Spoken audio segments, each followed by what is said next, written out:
কার পরিবর্তন কখন হবে, কার কথাই বদলাবে, কখন বদলাবে কেউ জানে না। জানে কে? আল্লাহ। হয়তো তার কাছে এক কথা দিলে লাগছে যে হায় আসলে আমার জীবন এমন ঘৃণ্য জীবন। ফুজাইল ইবনে ইয়াজ রাহমাতুল্লাহ আলাই, রাত্রি গভীরে উনি বড় ডাকাত সর্দার ছিলেন। তো গভীর রাতে উনি ডাকাতি করতে গেছেন। রাশিয়া সামারকান্দের বড় ডাকাত, পৃথিবীর একজন বড় বিখ্যাত ডাকাত সর্দার ছিল তিনি। তো রাত্রিবেলা যখন গভীর রাতে এক বাড়িতে ডাকাতি করতে ঢুকছে, আল্লাহর কুদরতে দরজার সামনে গিয়ে যখন দাঁড়াইছে, তখন শুনতেছিল বাড়িওয়ালা ওই সময় আল্লাহর কোরআন পড়তেছে। আমার কাছে আরবি কিতাব আছে, কিতাবে লিখছে আজ-জুহাদু মিআতুন, ওই কিতাব। তো এটা বাংলা অনুবাদ হয়েছে দুনিয়া বিমুখ শতমনীষী, অসাধারণ কিতাব। তো রাহনুমা প্রকাশনী।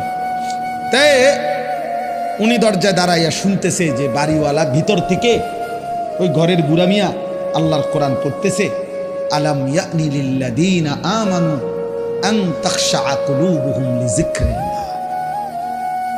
আল্লাহ বলছেন, আমার মুমিন বান্দা, আমি আল্লাহর স্মরণ, আমার বন্দিগি, আমার জিকির, আমার ইবাদতের জন্য তোমার মনটা নরম হওয়ার, অন্তরটা নরম হওয়ার সময় আজও কি হয়নি?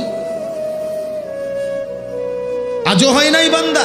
আর কোনদিন আমাকে সেজদা দিবা না? আর কোনদিন আমার নামাজ পড়বা না? তাহলে আর কোনদিন হালাল খাইবা না?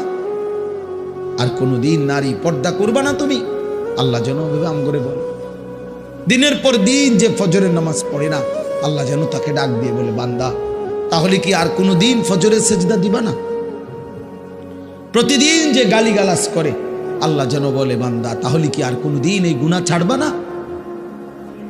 এভাবেই বলে যাইবা, এভাবেই আমি আল্লাহকে কষ্ট দিবা।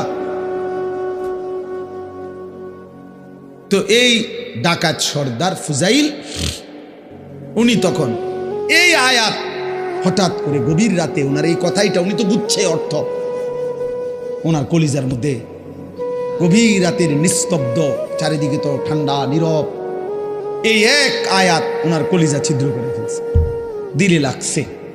উনি পিছন দিকে ফিরে এসে চলে আসছে, বালা ইয়া রব্বি কদ আনা, আর চিৎকার করে দুই হাত তুলে বলছে, আয় রব, আয় মাওলা, সময়